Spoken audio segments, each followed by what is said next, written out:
ఇక బిగ్ 7 లో 5th topic చూద్దాం. కలెక్టర్ గారు ఇది మీ పనితీరు. తెలంగాణలో ఇప్పుడదే అతిపెద్ద జిల్లా. ఇక్కడే నల్లమల అటవీ ప్రాంతం ఉంది. ఇలాంటి ప్రాంతంలో అభివృద్ధితో పాటు పాలన సజావుగా సాగేలా చేయాలంటే ఎంతో నిబద్ధత కలిగి ఉండాలి. అందులోనూ కలెక్టర్ అంటే జిల్లాని శాసించే అధికారం ఒక్కటే కాదు, ఆ జిల్లా రూపురేఖల్ని మార్చే బాధ్యత కూడా. మరి ఈ విషయంలో నాగర్ కర్నూలు జిల్లా కలెక్టర్ బాదావతి సంతోష్ ఎంత బాధ్యతగా ఉన్నారు? ఆయన పనితీరు ఎలా ఉంది? గడిచిన ఏడాదిలో జిల్లాపై ఆయన చూపిన మార్కేంటి?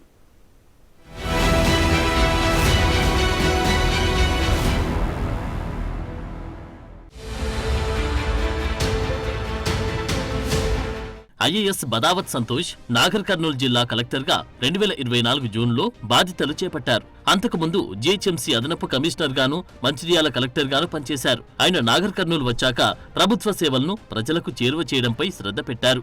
ఓవైపు ప్రజా సంక్షేమం, జనం సమస్యలపై దృష్టి పెడుతూనే అభివృద్ధి కార్యక్రమాలపై ఫోకస్ చేస్తున్నారు కలెక్టర్. నాగర్ కర్నూలు జిల్లా కలెక్టర్ గా బదావత్ సంతోష్ పనితీరు ఎలా ఉంది?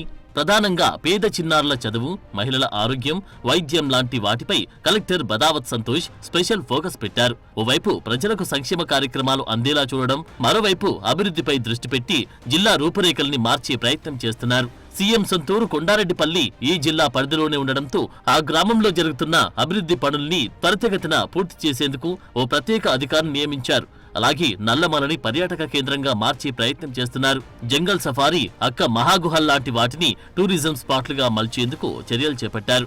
ప్రభుత్వ పథకాలు అర్హులకే అందేలా తరచుగా కలెక్టరేట్లో అధికారులతో రివ్యూ నిర్వహిస్తున్నారు. ప్రభుత్వ హాస్టళ్లలో విద్యార్థులకు అందుతున్న మౌలిక వసతులు, ఆహారం నాణ్యతపై కలెక్టర్ ప్రత్యేక దృష్టి పెట్టారు.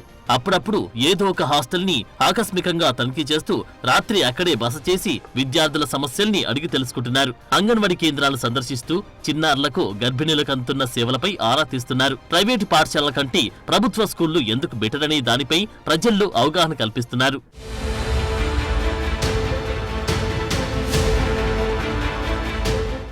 కలెక్టర్గా చేపట్టిన వినూత్న కార్యక్రమాలేంటి?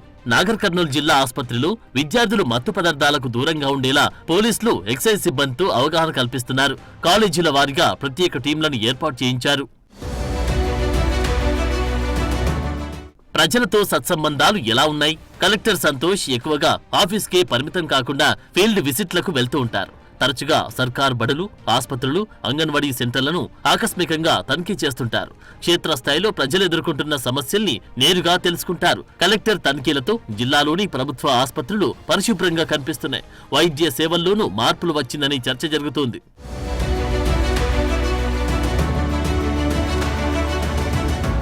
ఫైళ్ల క్లియరెన్స్ ఎలా ఉంది? జిల్లాలో వివిధ అభివృద్ధి కార్యక్రమాలకు వేగంగా అనుమతులు ఇవ్వడంలో కొంత జాప్యం జరుగుతుందని చర్చ సాగుతోంది. ఎప్పటినుంచో ఉన్న పెండింగ్ సమస్యలు, ప్రాజెక్టులపై దృష్టి పెట్టడం లేదని వాదనలున్నాయి. ఇక ఎన్నికల సమయంలో ఇక్కడే జిల్లా ఎస్పీగా కొనసాగిన వైభవ్ గైక్వాడ్ రఘునాథ్ కి జిల్లాపై కొంత పట్టు వచ్చింది. ఎన్నికల తర్వాత బదావత్ సంతోష్ ఇక్కడికి బదిలీపై వచ్చారు. ఎస్పీకి రాజకీయ నేతలందరితో పరిచయాలుండడంతో ఎస్పీ చాటు కలెక్టర్ గాని సంతోష్ విధులు నిర్వహిస్తున్నారనే టాక్ జిల్లాలో వినిపిస్తుంది. ఓవరాల్ గా కలెక్టర్ రేటింగ్: కలెక్టర్ పనితీరు 3/5, వినూత్న కార్యక్రమాలు 2/5, ప్రజలతో సత్సంబంధాలు 3/5, ఫైళ్ల క్లియరెన్స్ 2/5. జిల్లాను అభివృద్ధి పదంలో నడిపేందుకు, ప్రజలకు సమర్థవంతమైన పాలన అందించేందుకు కలెక్టర్ సంతోష్ కృషి చేస్తున్నారు. అన్ని పార్టీల నేతల సలహాలు, సూచనలు స్వీకరిస్తూ ప్రభుత్వ పథకాలను ప్రజలకు చేరువయ్యేలా చూస్తున్నారనే అభిప్రాయం ప్రజల్లో ఉంది.